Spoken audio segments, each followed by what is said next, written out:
जादू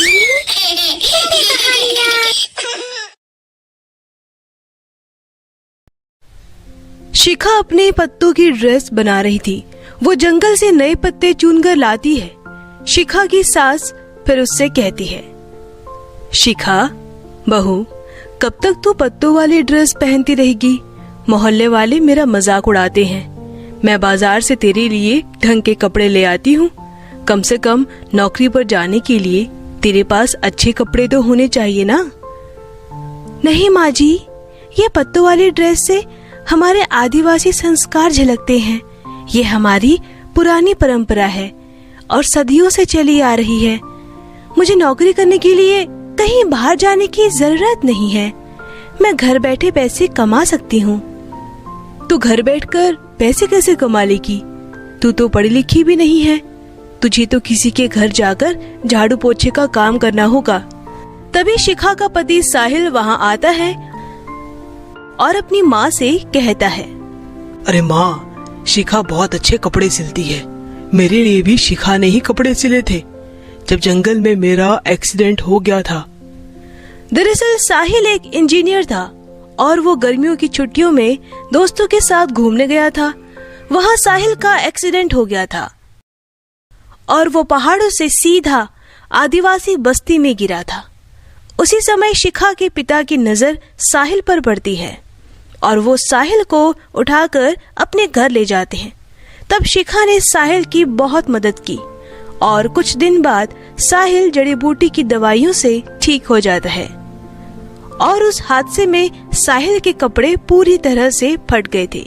तभी शिखा साहिल के लिए नए कपड़े सिलती है। शिखा का अच्छा व्यवहार देखकर साहिल उसके पिता को शिखा से शादी करने की बात करता है और दोनों शादी कर लेते हैं। शादी के बाद साहिल और शिखा शहर आ जाते हैं।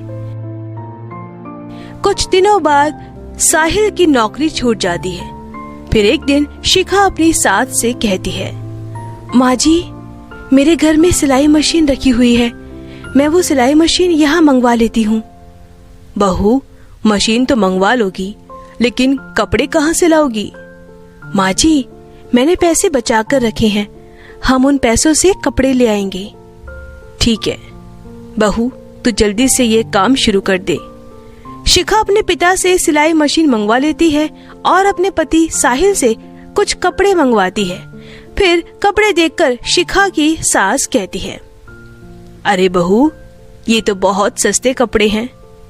माँ जी, एक बार इन कपड़ों को सिल जाने दीजिए, फिर यही कपड़े आपको महंगे लगेंगे। शिखा ने उन कपड़ों से लड़कियों के लिए सुंदर सुंदर ड्रेसेस सिल दिए। फिर उसकी सास कहती है, अरे बहू, ये कपड़े तो सचमुच में बहुत महंगे लग रहे हैं। एक ड्रेस की कीमत 2000 से कम की नहीं लग रही। बहू, तेरे हाथों में तो जादू है, जादू। माँ जी, अब मैं इन कपड़ों को बाजार में बेचने जाऊंगी। हाँ हाँ ठीक है, लेकिन बाजार जाने के लिए अपने लिए तो कपड़े सिल ले। माँ जी, मुझे अपने लिए कपड़े सिलने की कोई जरूरत नहीं है। मैं तो इन पत्तों वाली ड्रेस में ही बाजार जाऊंगी।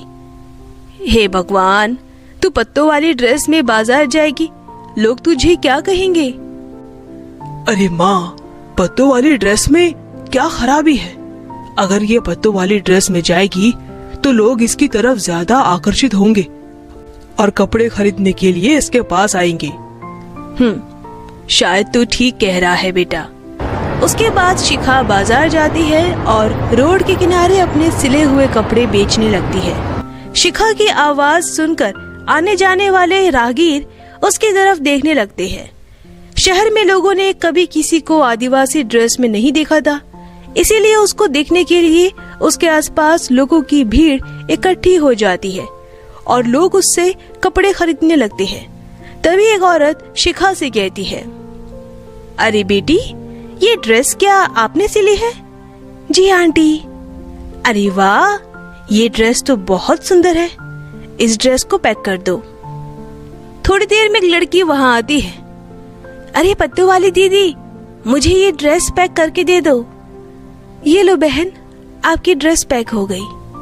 ऐसे ही एक एक करके शिखा की सारी ड्रेस बिक जाती है और वो खुशी खुशी अपने घर जाती है। शिखा को देखकर उसकी सास कहती है, अरे बहू, तू तो खाली हाथ आई है, तेरे सिले हुए कपड़े कहाँ हैं? माँ जी, वो सारी ड्रेस तो बिक गई। क्या? सारी ड्रेस बिक गई? हाँ माँ जी, ये लीजिए, आज 20,000 की कमाई हुई है। अब कल मैं और भी ढेर सारे ड्रेस बनाऊंगी।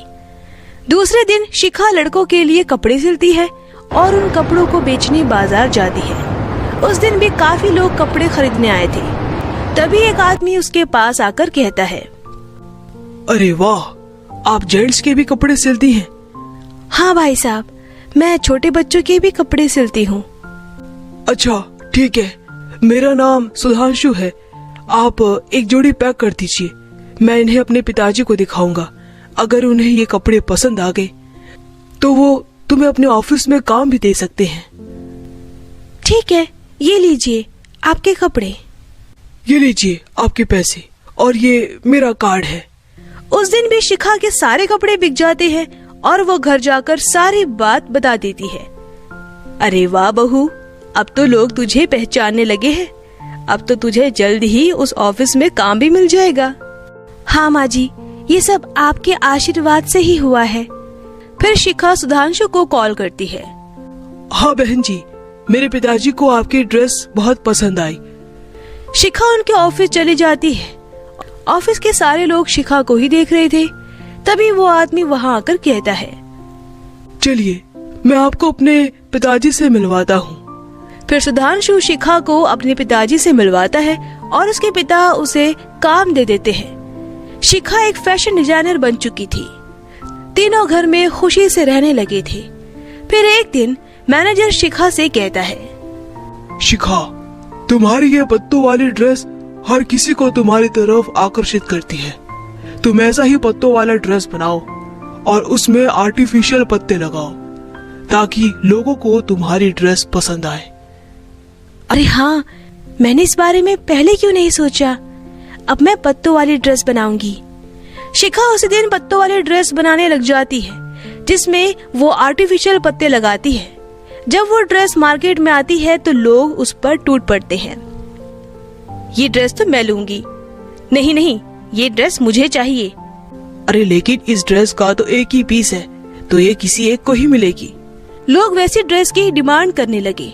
अब बाजार में शिखा के बनाए हुए ड्रेस की डिमांड बढ़ती जा रही थी। अब शिखा साहिल के साथ मिलकर खुद का बिजनेस खोल देती है और उनका बिजनेस अच्छा चलने लगता है। फिर तीनों हंसी खुशी रहने लगते हैं। तो दोस्तों, अगर आपको हमारी कहानी पसंद आई हो तो इसे लाइक करना और शेयर करना और हमारे चैनल को सब्सक्राइब करना मत भूलना।